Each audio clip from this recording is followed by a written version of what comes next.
¿Cómo están? Bienvenidos. Estamos comenzando Agenda Económica. Son las 8 de la mañana, puntuales. Comenzamos nuestra revisión de cada mañana con los temas más importantes en materia económica, política y también de los mercados. Vamos a comenzar con nuestro resumen de noticias y adelantemos algunos de los temas que a esta hora de la mañana están marcando la agenda, por supuesto. Vamos a comenzar con el tema que ha sido protagonista de las últimas jornadas, el dólar, que ayer por primera vez en la historia cierra por sobre los 1.000 pesos de valor.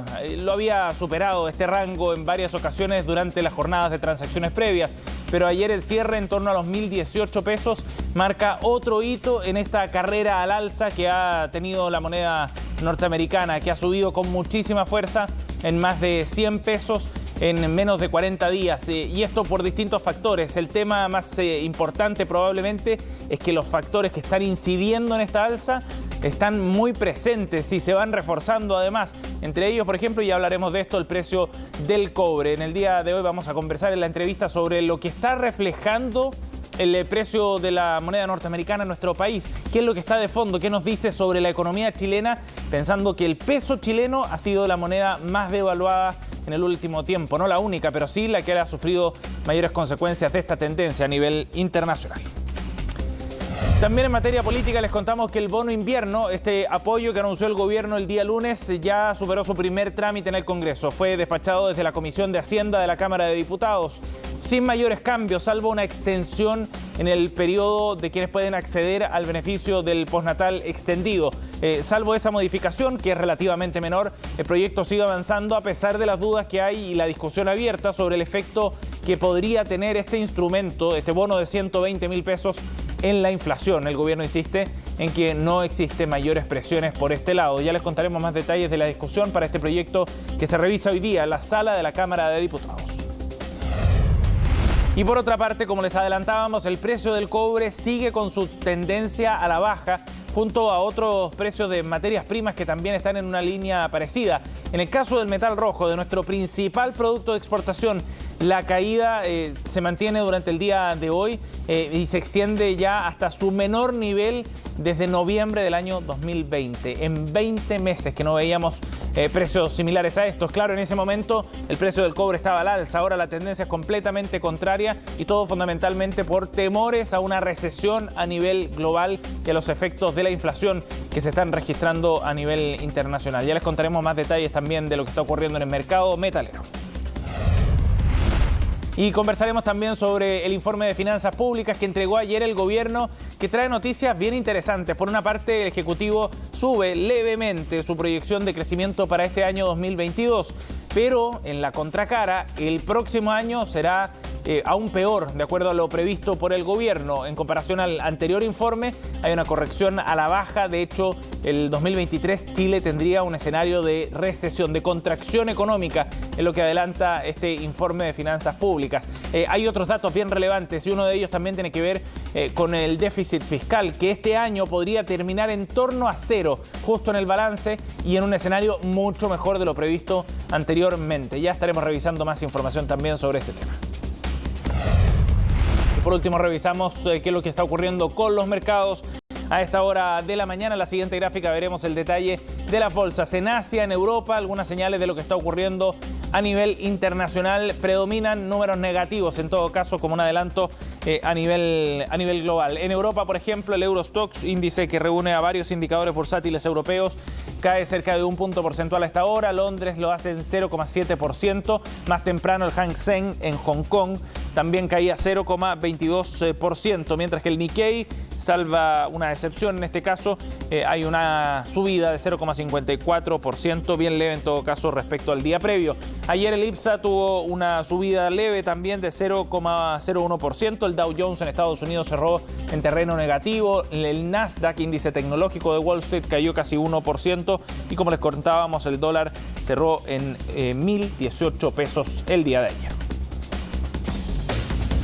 Bien, 8,5. Nos vamos al detalle de estas informaciones y vamos a profundizar precisamente en el precio del dólar, tema que, como les contábamos al comienzo, hemos monitoreado por largo tiempo en las últimas semanas, ha sido protagonista de noticias económicas y ayer marca este nuevo hito con un cierre por sobre los 1.000 pesos por primera vez después de una jornada de transacciones, y eso ratifica nuevamente esta tendencia al alza con factores que además pareciera van a predominar por un buen tiempo, lo que le daría un cierto soporte de largo plazo al tipo de cambio en nuestro país. Los detalles los vamos a revisar en la nota de Belén Vázquez. Todavía no se sabe si es un piso o es el techo, pero el dólar ya cierra sobre los 1.000 pesos y así estuvo todo el día. Este martes terminó la jornada en 1.012 pesos y alcanzó un nuevo máximo de 1.026 a eso de las 9 de la mañana. Tenemos una volatilidad que no veíamos hace mucho tiempo en el dólar peso, o sea, ver saltos de 20, 30 pesos en el día es algo que antes no se veía y hoy día sí lo estamos viendo muy recurrentemente. Hay algo de especulación, reconocen los expertos, aunque estos precios responden mayormente a fundamentos. Ellos son los temores a una posible recesión mundial, alzas en las tasas de interés por parte de la Fed de Estados Unidos y la caída del cobre. De hecho, el commodity cerró este martes con una baja de 3,3%, transándose en $3.34 la libra en la Bolsa de Metales de Londres. Pero recordando que el año pasado se apreció en unos niveles de 25% aproximadamente, estaríamos borrando ese avance y no estaríamos tampoco en un déficit tan grande.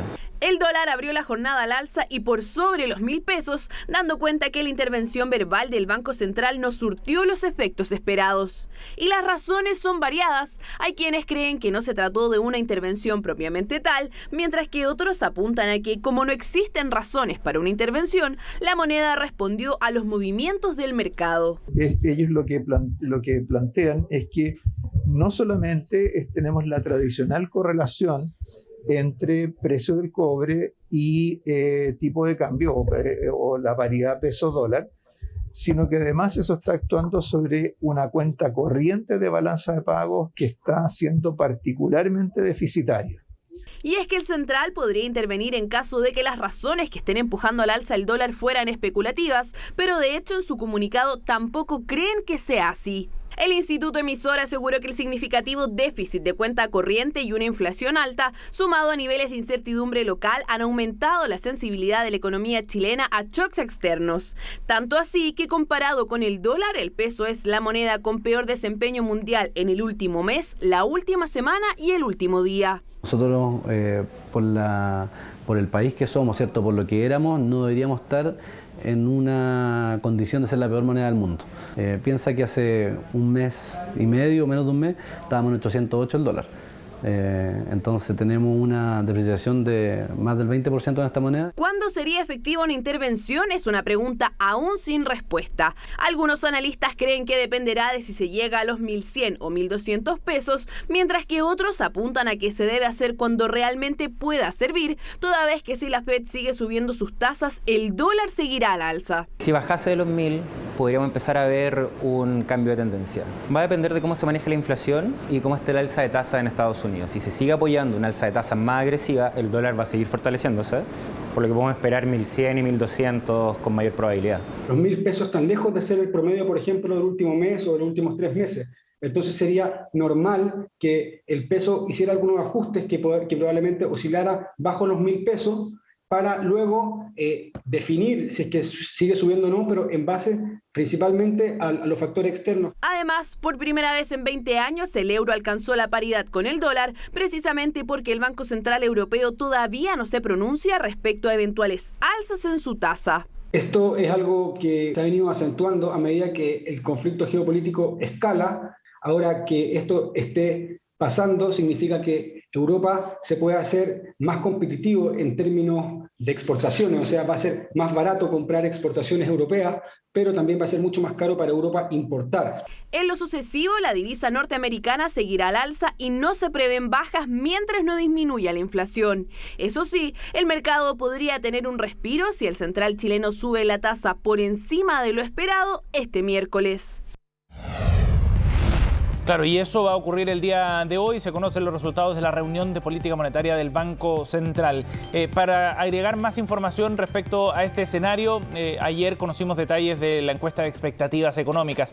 Es este sondeo que realiza el Banco Central entre distintos agentes del mercado con sus proyecciones sobre algunos datos macroeconómicos. Revisemos algunos de ellos, son bien interesantes porque hay modificaciones importantes también en sus perspectivas, en particular respecto a lo que dice sobre la tasa de interés a partir de lo que diga el Banco Central hoy, precisamente. ¿Qué es lo que prevé el mercado? Bueno, según esta encuesta de expectativas económicas, se espera un alza de cerca de 50 puntos base en la reunión de política monetaria de julio.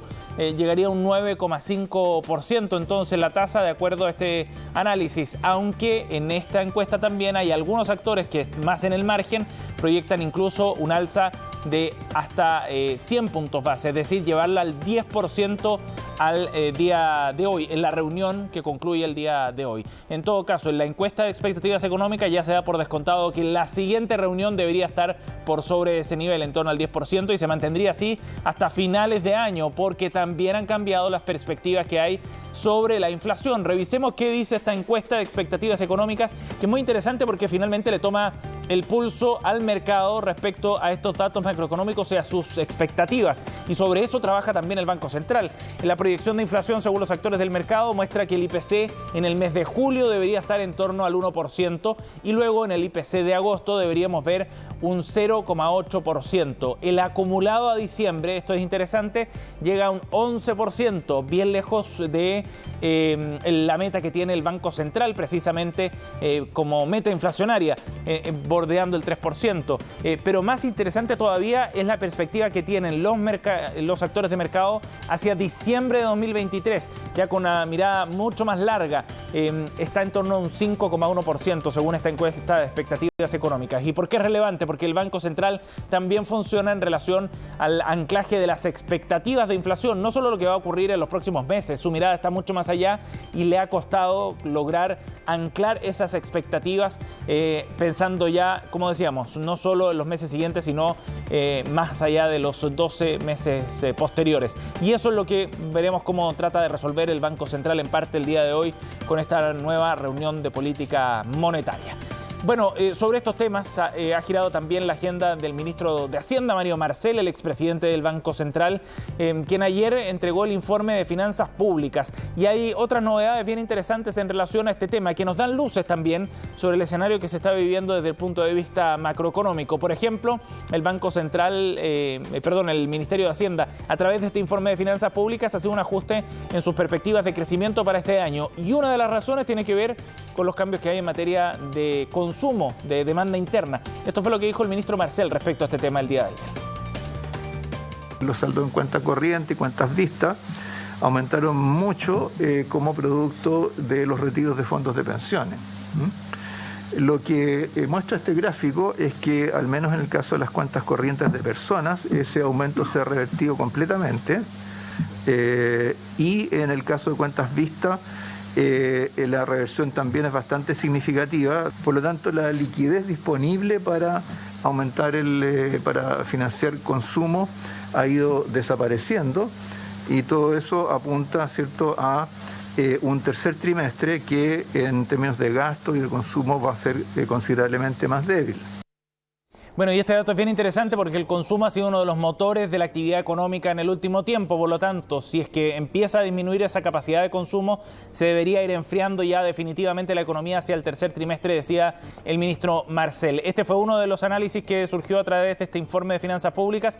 Revisemos otros datos bien interesantes también de cómo el gobierno está proyectando el escenario macroeconómico y financiero a nivel local para los próximos meses. El PIB para este año 2022 debería cerrar en torno al 1,6%, dice el Ministerio de Hacienda. Antes, la proyección del informe previo era de 1,5%. La demanda interna también debería terminar en torno al 1,3% de crecimiento. Antes se había proyectado una caída de 1%, lo que daba cuenta, como decíamos, de este consumo más vigoroso. El IPC, en tanto, hacia fin de año, en línea con lo que proyecta el mercado, debería cerrar en torno al 11,1%. Nuevamente, esto está por sobre lo que se había estimado anteriormente. Y para el PIB del 2023, este dato también es importante.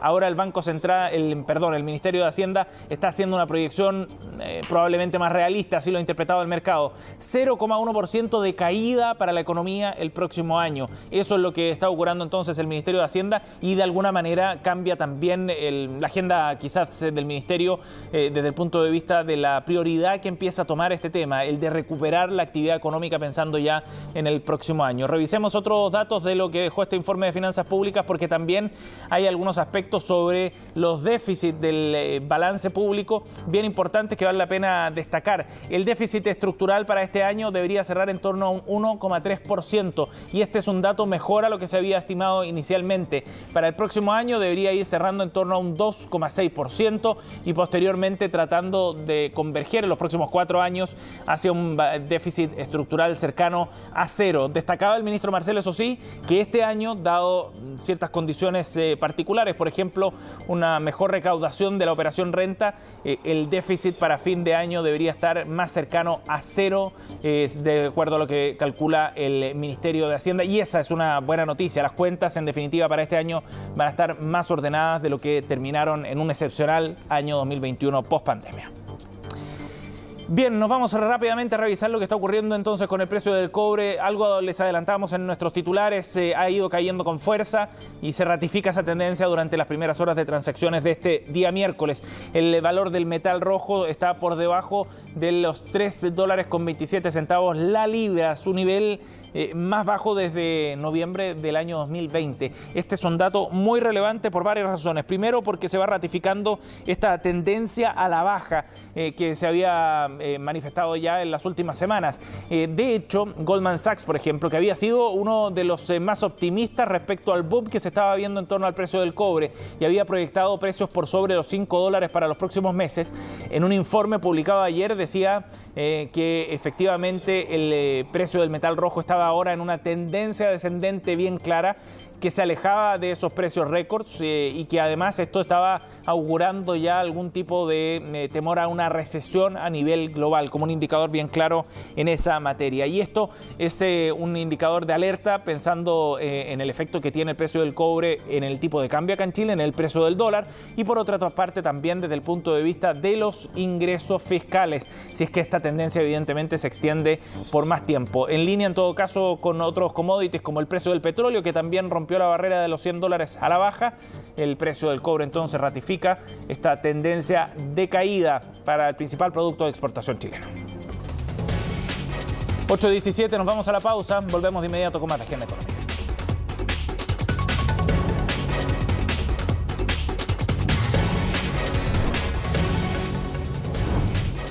Ya estamos de vuelta, 8:21. Como veíamos en el primer bloque, hemos tenido una semana cargada de noticias macroeconómicas bien importantes y hay temas que están generando harto debate, sobre todo por los temas de fondo, detrás, por ejemplo, del precio del dólar, que es lo que está explicando el momento y la debilidad en el peso chileno en particular. Bueno, vamos a conversar de estos temas. Estamos en contacto hasta ahora con Germán González, coordinador macroeconómico de CLAPES UC y académico de la Universidad de Chile. Gracias por estar con nosotros, Germán.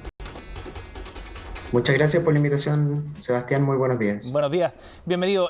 Germán, bueno, hablemos primero del precio del dólar, porque la tendencia ha sido bien clara las últimas semanas, pero es muy llamativo que el peso chileno sea una de las monedas que más se está depreciando en el mundo.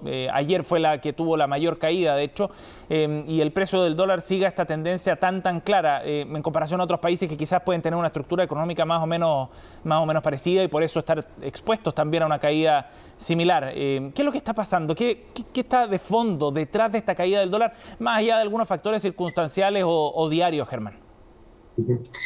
Bueno, lo que ocurre es que hay factores globales, ¿verdad?, que son transversales, que afectan a todas las monedas, que tienen que ver con el fortalecimiento del dólar en los mercados internacionales. Es una tendencia global que nos afecta a todos por igual. Particularmente, digamos, esa misma fortaleza del dólar, sumado a una debilidad que está mostrando particularmente China en estos momentos, está afectando con mucha fuerza, y como tú lo mencionabas, el precio del cobre, ¿verdad?, que es nuestro principal producto de exportación. Y eso está incidiendo particularmente en nuestra moneda. Por ejemplo, no ocurre lo mismo en Perú, que tiene una composición de exportaciones y de productos similar a la nuestra en materia de minería, pero donde la autoridad del Banco Central está permanentemente interviniendo en el mercado cambiario. Perú tiene un sistema de flotación que llamamos SUSIA, ¿verdad?, donde hay esta intervención permanente, cosa que no ocurre en Chile. En Chile el tipo de cambio se determina principalmente por las fuerzas de la oferta y la demanda, excepto porque sabemos que Hacienda está vendiendo $200 millones diarios en este momento, pero el Banco Central está fuera del mercado no está interviniendo. Pero además de los factores globales, es bien importante decir que hay factores idiosincráticos en distintos países. En Colombia, por ejemplo, el peso colombiano se está depreciando también con mucha fuerza porque tienen ahí, digamos, un cambio de gobierno que está generando incertidumbre, y en Chile tenemos nuestros propios factores, ¿verdad? Un proceso constitucional en curso, reformas estructurales bien relevantes, y eso genera incertidumbre entre los agentes y ha motivado salida de capitales, ¿verdad? Y eso está también presionando al alza el tipo de cambio en nuestro país. De hecho, Germán, lo menciona el Banco Central en su comunicado del lunes, ¿no? Habla precisamente de un escenario de incertidumbre local que ha permanecido elevada. Bueno, efectivamente, ese es un factor que nos viene acompañando desde octubre del 2019, después vino la pandemia, ¿verdad? Como sabemos, el año pasado tuvimos una serie de elecciones. Cuando uno mira el tipo de cambio el año pasado, por ejemplo, la depreciación, y esto también lo constató el Banco Central, tuvo mucho que ver con las condiciones de incertidumbre interna. El cobre se movía en una u otra dirección y el tipo de cambio no reaccionaba a los movimientos del precio del cobre en 2021. Este año, ¿verdad? Tenemos una combinación de factores. Tenemos el cobre cayendo y una incertidumbre que se mantiene muy alta, porque como decía, digamos, estamos en varios procesos simultáneamente de cambio en las reglas del juego, y eso básicamente genera, digamos, actitudes más bien precautorias de parte de los inversionistas, de las empresas e incluso de los hogares que tienen la posibilidad de hacerlo, que se refugian en instrumentos más seguros, y en este caso el dólar ha sido un instrumento que ha sido utilizado como refugio